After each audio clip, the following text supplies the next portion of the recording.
Eesti hümn koos meloodiga.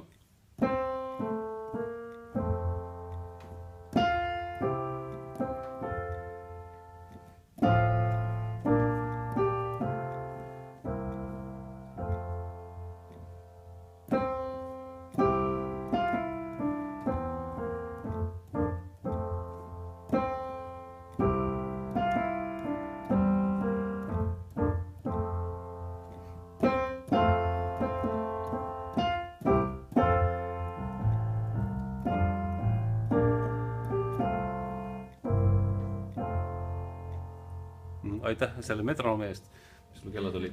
Aga need paar asja, mis ma räägin teile üle.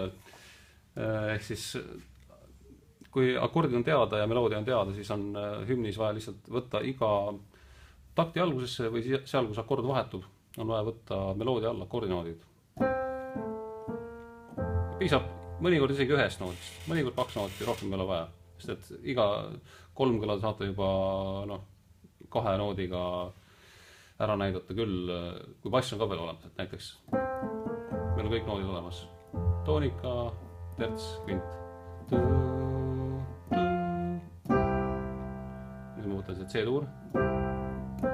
Võiks ka niimoodi. Edasi tuleb nüüd F-tuur A bassiga, mis kõlab siis hästi niimoodi, kui te ei dubleeri seda A-nooti paremas käes. B-tuur. Siis F ei ole, aga F polegi siia vaja, et ikkagi on meil aru saada. F-tuur C bassiga, C-tuur 7 ja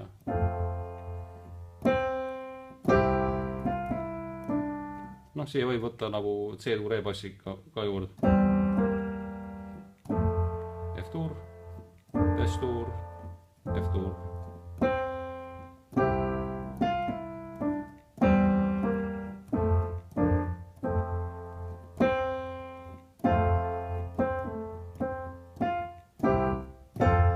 Bassi käiku. Pam,